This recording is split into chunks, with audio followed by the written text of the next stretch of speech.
Om Shri Sai Ram. My most loving pranams at the divine lotus feet of my dearest, most beloved Bhagawan Shri Sathya Sai Baba. We call it with different names, Krishna Jayanti, Krishna Janmashtami, Gokulashtami, which mean all about the same things. The Ashtami part, you know why, because of the 8th day. Let me frame what I'm going to say with two words that don't seem to make sense to be together, but they do actually. And that is Advaita-Bhakti or Jnana-Bhakti. That's what Krishna taught us, Lord Krishna. And that's what Sai Krishna taught us, Advaita-Bhakti or Jnana-Bhakti. So what is this? Well, there are two parts to it, and I'll narrate some personal experiences with Swami that helped me in this path understand this combination of the two. One aspect of this is the Advaita or the Jnana, and that part is best identified by Taittiriya Upanishad's words, Vijnanam Brahma, that Brahman is consciousness itself. That is what occupies the entire universe. On the other side, the Bhakti, there is a beautiful, lovely God. And that God is somebody I would love to worship. I'd love to be with that God. There is a divine romance with the God. There is a conversation that goes on with this God. And I love every aspect of Sai Krishna in that. When I touch him, his beautiful silky skin, when he touches me or slaps me, or even if he yells at me, boy, I'd love to hear that voice again. So these seem to be two different things. And in fact, when we think about it, there are really two different types of knowledge. One is a knowledge that is based on our senses, on what our bodies can sense. And last time when Dr. Reddy talked about Sutra Vahini, when we discussed one of the chapters in Sutra Vahini, we mentioned science is for the senses. This is what Swami said actually, science is for the senses. And through these senses, we can hear, we can see, we can contemplate, we can meditate. That's the Shravanam, Mananam, Nididhyasanam. We can do all of that to gain knowledge that is processed by this CPU called senses. Okay, so that's one CPU in my computer. And that processes all these various inputs it gets through the senses and tries to make sense out of it. That's called indirect knowledge. Then there is a direct knowledge. And that direct knowledge is not coming through these senses. That direct knowledge of Brahman is an experience. So I can't tell you, I can see Swami in you, I see God in you. I don't know what that even means. But I can experience God in me. And I can experience God as all-pervading. Those are experiences. So this type of knowledge, which is direct knowledge, is based on experiences as opposed to indirect knowledge, which is based on the senses. The path of bhakti arises from indirect knowledge. The Shravanam, Mananam, all of the sight seeing, all our senses, it comes from that. But it is a preparation, it is a path, it prepares us to be able to experience the divine in us, the Atman and the Brahman. That is what it's preparing us for. And the reality is Brahman. That is all there is. That's what the Taittiriya Upanishad said. That Brahman is all that there is. And when we try and look at our lives under Swami's tutelage as lives that are being guided from bhakti to jnana, then we can understand our trek, our journey. And in fact, in Avadhuta Gita, they talk about this, that there is one kind of bhakti which is Vidhi Bhakti. And then there is Para Bhakti, which is Bhakti for this Brahman, which is this love, but it's a different kind. And that is where in Brihadaranyaka Upanishad, the tongue twister, they mention this concept of having a way by which we can understand what is meant by love for something that is nirguna, nirakara, something with no form, with no quality. How do we love that? When I started talking today, I said my very loving pranams at the lotus feet of my most beloved, dearest Bhagawan Sri Sathya Sai. That's what the Avadhuta Gita talks about, dearest. The concept of dearest and most beloved for the Atman, for the Brahman, is similar to love and bhakti for what is seen by and experienced by the senses. The indirect knowledge, bhakti, is like the dearness of what we can have for the Atman. And this combination of the two seems to be a way by which we can, and I'll go through we can understand how these two meet. And I'll go through how some of the seers and sages have commented on this.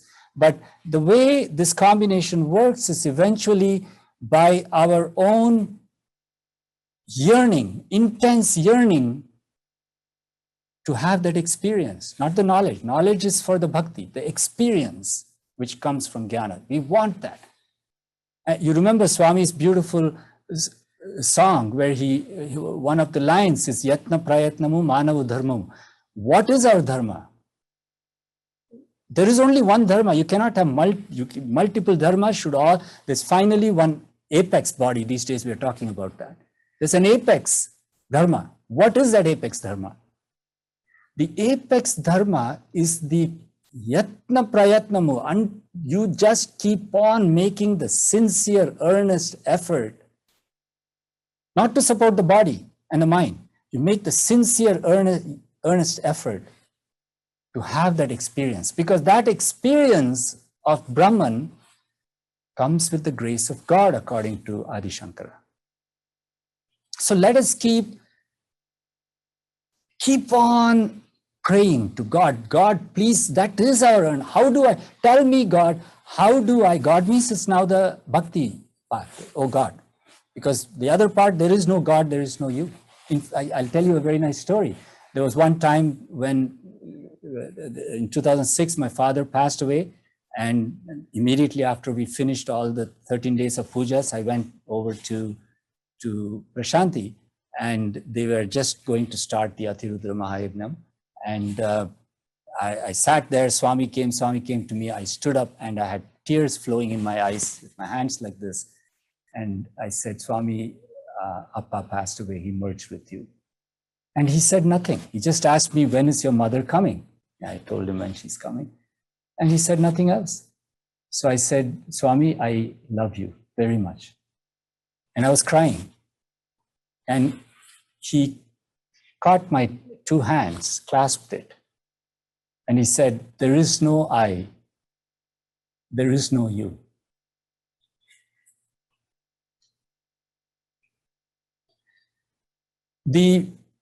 That's all he said. Then he said, go sit down. And initially my reaction was, hey, I just told you my father died and you're telling me some philosophy. But it was beautiful what he said, beautiful. And it put me on a path of inquiry that till today I try to, that is the prayatnamu. That the life that I lead as a body and as a mind, that Venkat of body and mind is not as consequential as the efforts I make to sincerely keep praying non-stop with hope, with faith, and with love for this Atman. That please give me the grace to have that experience. And I will not stop. No matter what you put as barriers, barricades, it is my right, It is my right as a divine entity that has been taken this human body form. It is my right to experience the divine in me. Demand it as a right. That jnana is your right. That is the prayatna. Keep on doing that until one of two things happens. That God says, good God, get rid of this guy. Like these beggars who come and keep asking, finally you say, okay, take this 4 annas and go. God says, okay, you can have the experience. Or God says, yes, I want you to have that experience. And gives us that. There will be only one of two outcomes. And that should be your determination because of who you are. If you think about many realized people, there was one amazing person, Madhusudana Saraswati. He was an Advaitin. He was an Advaita. He used to practice Advaita, believe in Advaita, and that was his thinking. And he's written some beautiful books, not only on Advaita, he's written beautiful books about Lord Krishna, where he talks about the romance between him and Lord Krishna. And you think, wait, how does this jive? What is Jnana-Bhakti here? What is Advaita-Bhakti here? This is a man who's written books on Advaita, and then he goes and writes books on the beauty of Lord Krishna and the romance with that God. And the way he says, and the Shankaracharya Madam in Kanchipuram talks about this, is that this is an individual who's pointed out to us the importance of finding that path to the divine Brahman through this bhakti outside. That shouldn't be the end of everything. Bhakti is not the end of everything, but it eventually leads you to Brahman. So that's the preparatory bhakti, the vidhi, and compared to the parabhakti, which is the ultimate Brahman. And this path tells you that in order to take this conditioned mind and body since the time of birth that is made to believe in something, that something is real if and only if, as we say in mathematics, if and only if, our senses can experience it. What is knowledgeable for the senses is truth. That's what we've been brought up, trained, made to believe since day one of our birth. The sense that we had as an infant is a sense of smell. Our vision was all blurry at that time as a little baby, and then slowly we grew up and I started getting, and then responses, counter responses, I'm hungry, I cry, I get food, cause and effect, everything. Our world is built like this, and now you have to leave that behind. So go from that to parabhakti, the bhakti for the love for this, for the reality. Now, it doesn't mean that what we have knowledge about and what I'm seeing and the various forms and beauty I see around me is it, that is it. There's nothing beyond it. I'll give you an example. Think about, this is an example that Swami Sarvapriyananda gave. Think about the sky. The sky is blue and it's beautiful, right? There's so many poems written about the beauty of the sky. But is it really blue? Karthik is sitting here, I can't tell. It is colorless, right? It is black, or it shows the color that you bring to it. There's nothing there, it's not blue. But it's beautiful. But I know that that is not real. How do I know that that blue sky is not the reality? Well, I know that because it's not constant. It's blue, the sunset it is orange, sunrise it is sort of blue-orange, nighttime it is black, so it keeps changing. And I know one thing, what keeps changing, I can't rely on it. as truth. It is knowledge, but it is not truth. That's the difference. And so, but I love its beauty. The orange sun, the sunset, my goodness, you go to the beach, any beach in Southern California, and you'll see the beaches are packed during sunset. Everybody wants to photograph the sun setting and the sky and the beauty of the sky, right? The beauty is appreciated. There's so many poems and songs. There are even songs about God, comparing that beauty with the beauty of sunset and the sky. So there is all this beauty, but what does it do to me? What it does to me is, oh my God, it is so beautiful. It is so beautiful. What is it? What is a reality? I want to know more. That is the preparatory bhakti making me think, I want to know more. I want more. I want more. I want to know more. I want to know what it really is, because it is so beautiful. That's how bhakti leads you into an inquiry about what is the reality behind it. And then I get some scientists together and we put a little rocket, get outside, and we see, oh my God, this is not blue or orange at all. And that is a reality. But that reality is so Brahmandam, it's so beautiful. It is vast, unimaginable from here. Because from here, what I see is scattered light. And that scattered light is telling me blue and end. Few clouds I see, or clear sky is just see blue or orange in the evening. But as we think about it, when we leave and go higher up into orbit, we will see this beauty, this magnificent beauty, much more than what we see with what we thought was true. That which was changing is now unchanging to a small extent. When we get out of this and see the reality, it's beautiful.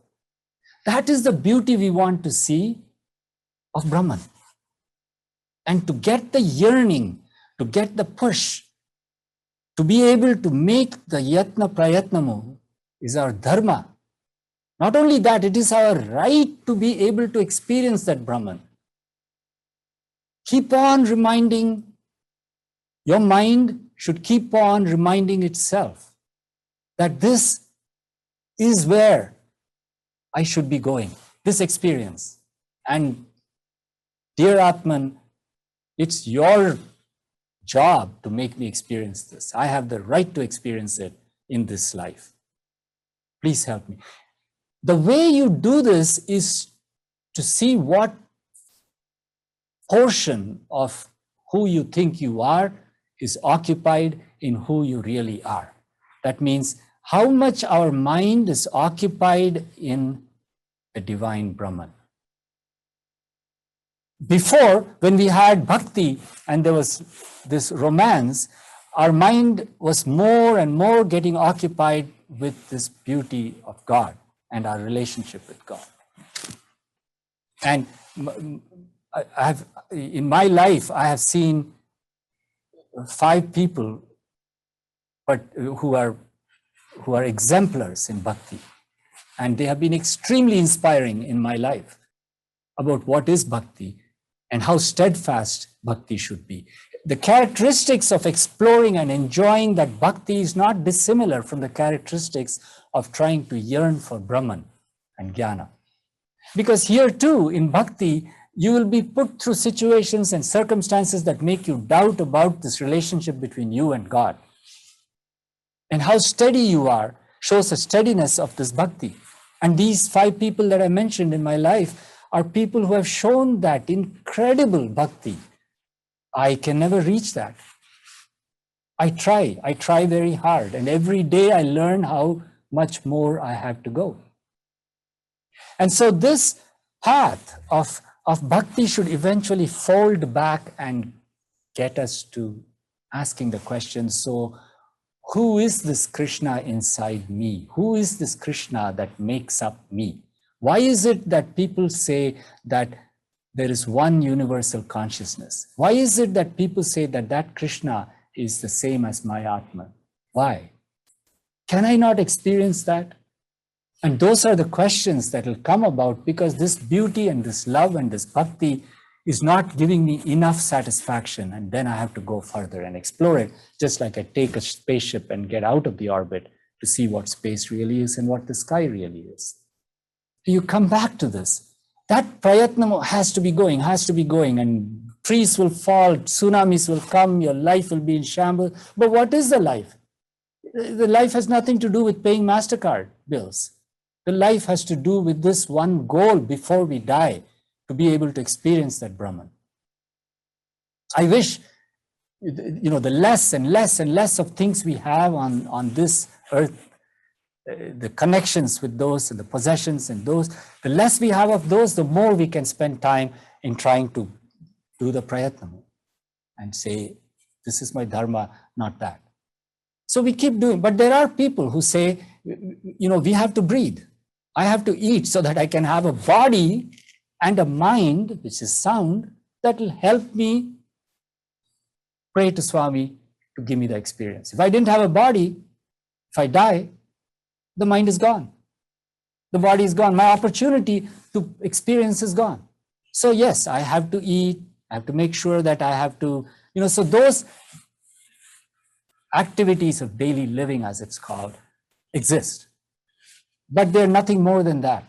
They're not possessions. They're not things to be proud of. They're not things that have any significance beyond keeping my body and mind sound so that I can do this, which is the jnana. That's the only purpose. Or keeping my body and mind sound so that I can focus on this beauty of God and my relationship with God, and eventually fold back from that into jnana, from bhakti to jnana. Now, in some instances, you may go directly to jnana. Some people have had that experience. And how we do and how we balance these is based on our own innate nature, the nature of our minds. Swami Vivekananda said something, and this again is a quotation from Swami Sarvapriyananda. Swami Vivekananda talked about, at one point he said, I talk a lot about Advaita philosophy.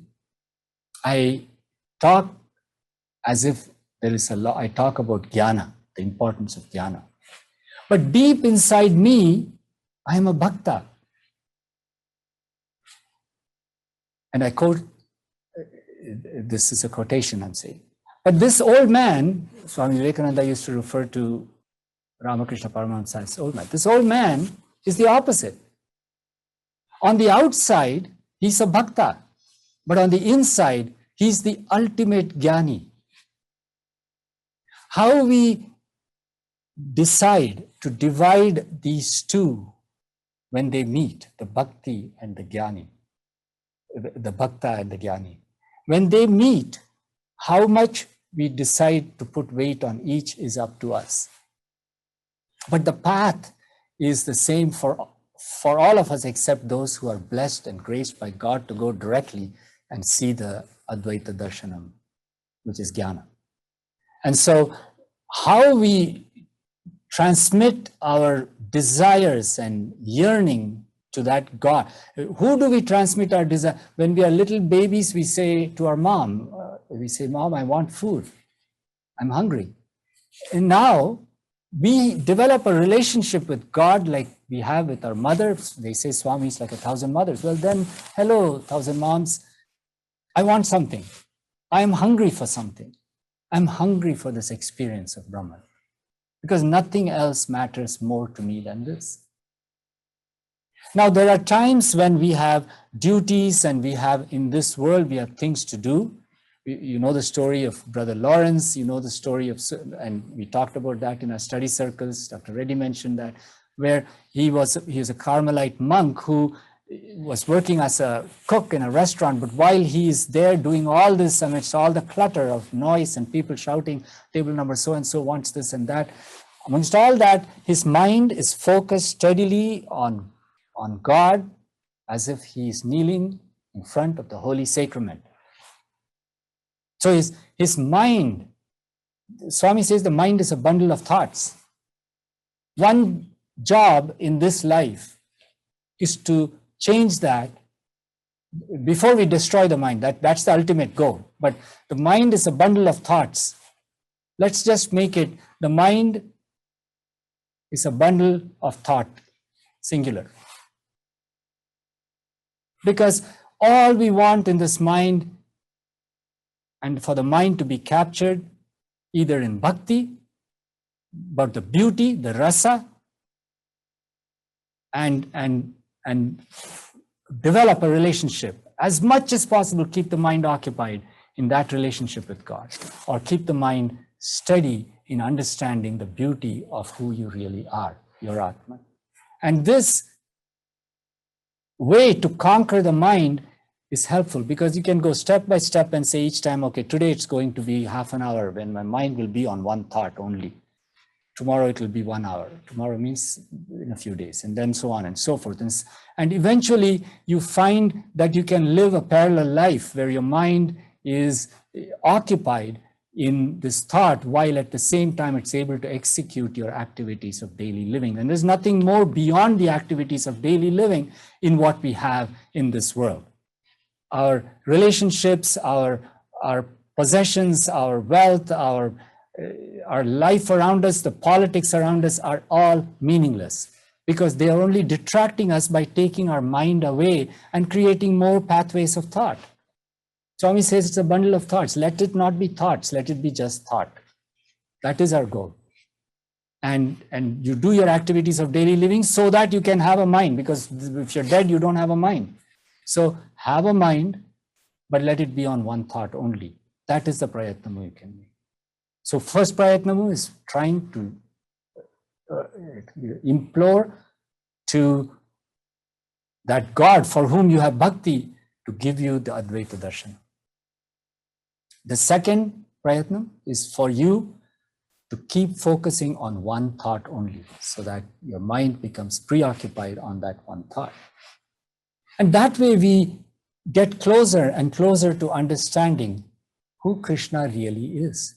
That Lord Krishna and the beauty of Krishna was a way to attract us, to bring us to who he really is and experience that. One is knowledge, the other is experience. And that experience, I can't describe it. I'm not a jnani, but those who have experienced, when you read about their lives, even Ramana Maharishi, he tells us of a path to get to that state.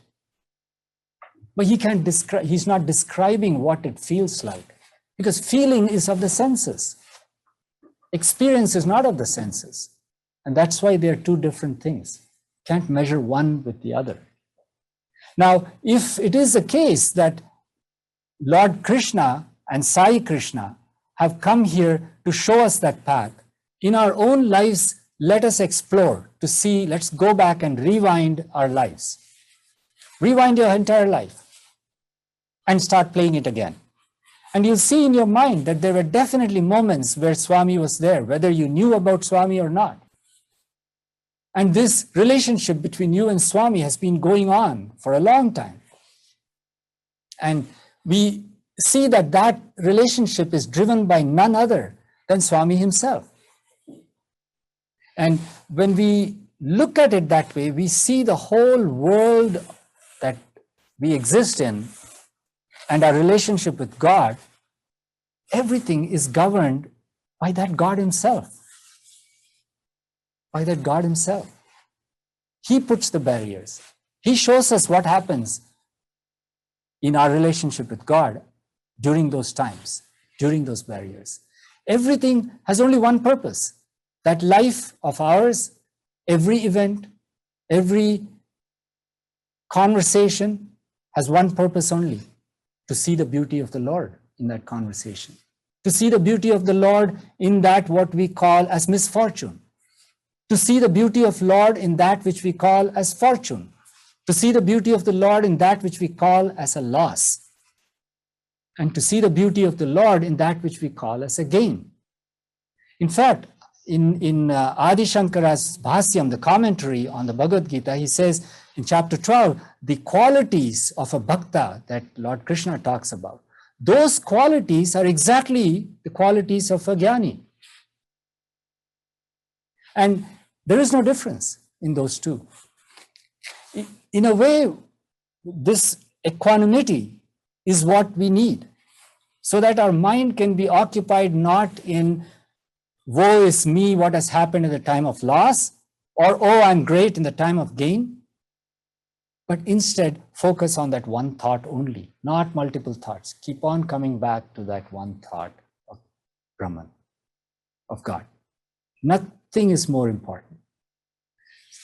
So I want to wish you all a very happy and holy Krishna Janmashtami. And I pray very sincerely to our very loving and beloved, my dearest, dearest Lord Sai, Krishna, that all of us are graced by him so we can go on this beautiful path from love to dearness to our Lord. Jai Sai Ram.